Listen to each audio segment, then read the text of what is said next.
வணக்கம். அஸ்ட்ரோ பக்தி டாக் நேயர்களுக்கு இனிய வணக்கங்கள். 18 மேயிலிருந்து 24 மே வரை உள்ள வார பலனை நாம் தொடர்ந்து காண இருக்கிறோம். வாருங்கள்.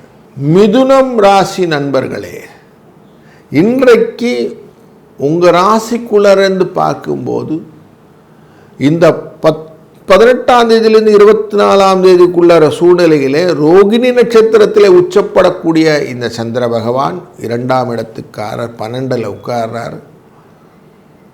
அப்படி உச்சப்பட்டு தன்னுடைய பார்வையை உங்கள் ராசியினுடைய சத்ருஸ்தானத்து மேலே வைக்கிறார். சூரியனோடு சேர்ந்து உங்கள் ராசிநாதரோடு சேர்ந்து வைக்கிறார். அப்போ சத்ருஸ்தானத்து மேலே இருப்பதனாலே மகிழ்ச்சியை கொடுக்கக்கூடிய வாரமாக அமைக்கிறார். கொடுத்த பணத்தை திரும்ப வாங்கிறதுக்கான வாய்ப்புகளை நிறைய வைப்பார். மறைமுகமாக நிறைய லாபத்தை சேர்த்து கொள்ளக்கூடிய வாய்ப்புகளும் உண்டு. சுக்கிர புத பரிவர்த்தனை யோகம் பெற்ற வாரமாக இந்த வாரம் அமைவதனாலும் குருவினுடைய கடாட்சத்துக்கு இந்த சந்திரனின் பயணம் செல்ல இருப்பதனாலும் மனதில் என்னென்ன எண்ணங்கள்லாம் இருந்ததோ அதெல்லாம் இன்றைக்கி எக்ஸிக்யூட் பண்ணுறதுக்கான வாய்ப்புகள் உங்களுக்கு கிடைத்துவிடும். அதனால் இன்ன பண்ணணும் இன்ன பண்ண வேண்டான்னு நீங்கள் ஒரு அழகான ஒரு சின்ன லிஸ்ட்டு மட்டும் எடுத்துக்கிடுங்க. அதை அழகாக எக்ஸிக்யூட் பண்ணுறதுக்கு ஒரு ஆப்பர்ச்சுனிட்டி வீக் அப்படின்னே இந்த வாரத்தை சொல்லலாம். குடும்பம் தனம் சம்பந்தப்பட்ட செலவுகள் உண்டு. சுப செலவுகளாக மாற்றுவது நம்மளுடைய வேலை. தண்ட செலவு இல்லாமல் பார்த்துக்கிறதும் நம்ம கடமை. 3ஆம் இடம் அப்படிங்கிற முயற்சி, வீரியம், தன்னிலைப்படுத்தக்கூடிய சூழ்நிலை என்கிற சிம்ம ராசிக்குள்ளே தான் இந்த வாரம் முடிய போகுது. அங்கே சுக்கிரனுடைய சாரத்தில் முடியும். அந்த சுக்கிரனுடைய சாரத்தில் முடிந்தாலும் லாபத்தை தான் கொடுப்பார். பூர நட்சத்திரத்தில் சந்திரன் இருக்கும்போது உங்களுக்கு லாபத்தை கொடுக்கக்கூடிய சூழ்நிலை இருக்கிறது. அதனால் சுகம் உண்டு, நிறைய பயணங்கள் உண்டு. நல்ல சுப முகூர்த்தங்களிலே கலந்து கொண்டு விருந்து சாப்பாடு போன்ற விஷயங்கள் எல்லாம் இருக்குது. நீங்கள் உங்களுக்கான அந்த ரீப்பிங் பெனிஃபிட்டை மட்டும் கரெக்டாக வச்சுக்கிட்டிங்கன்னா போதும். உங்களுக்கான பெனிஃபிட்டை நீங்கள் அழகாக என்ஜாய் பண்ணக்கூடிய வாரம் இந்த வாரம். 8-5 இந்த அதிர்ஷ்ட எண்ணை பயன்படுத்துங்கள். இந்த வாரம் உங்களுக்கு நன்மை பலவும் பெருகட்டும். கடக ராசி நண்பர்களே, உங்கள் ராசிநாதனான சந்திர பகவான் உச்சம் பெறக்கூடிய இந்த வாரத்திலே, அதுவும் லாபஸ்தானத்திலே உச்சம் பெறுகிறார்.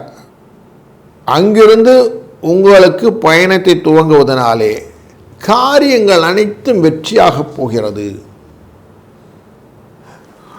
நீங்கள் என்ன யோசிக்கிறீங்களோ அதை அழகாக எக்ஸிக்யூட் பண்ணுறதுக்கான ஆப்பர்ச்சுனிட்டி நிறைய இருக்குது. நல்லதை நினை, நல்லதை செய், நல்லதை பண்ணு அப்படின்னா நன்மைகள் அதிகமாக போரிங் பெனிஃபிட்டாக வந்து சேரும்.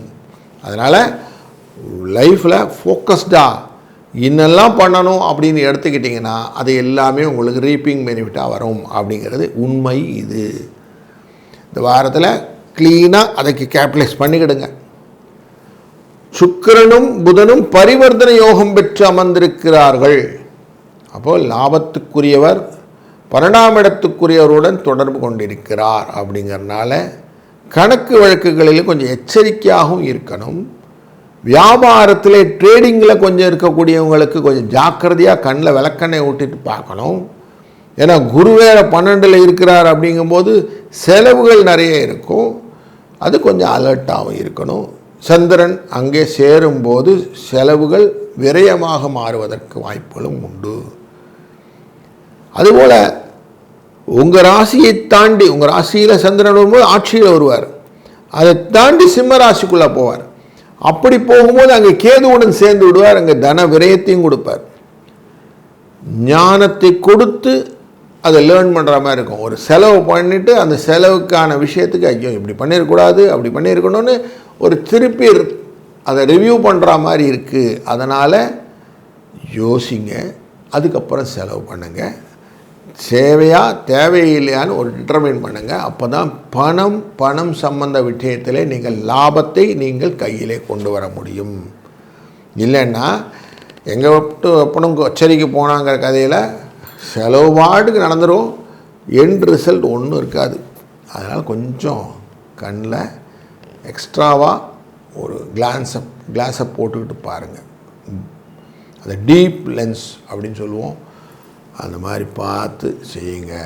பூத கண்ணாடியை வைத்து கொண்டு நீங்கள் இந்த வாரம் நடத்தினீர்களானால் உங்களுக்கான லாபத்தை நீங்கள் ரீபோர்ட் பெனிஃபிட்டாக பண்ண முடியும். அப்படிங்கிறதும் 9-2 என்ற அதிர்ஷ்ட எண்ணும் இந்த வாரம் உங்களுக்கு துணை நிற்கும். இந்த வாரத்திலே 18 மேலிருந்து 24 மே என்ற காலகட்டங்களிலே ரோகிணி நட்சத்திரத்திலிருந்து பூர நட்சத்திரம் வரைக்கும் சந்திர பயணம் இருக்கிறது.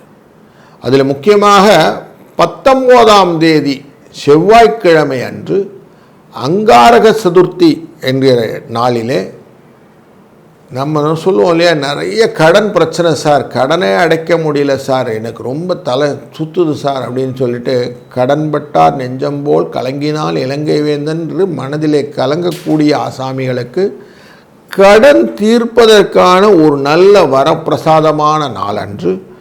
அன்றைக்கு முக்கியமாக கடனை தீருங்க. கொஞ்சமான கடனை, எல்லா கடனையும் தீர்க்கணும் அவசியம் இல்லை, கொஞ்சமான 1 லட்ச ரூபா கடன் இருந்தால் ஒரு 1000 ரூபாயானும் கொஞ்சம் கொடுக்கறதுக்கு ட்ரை பண்ணுங்கள்.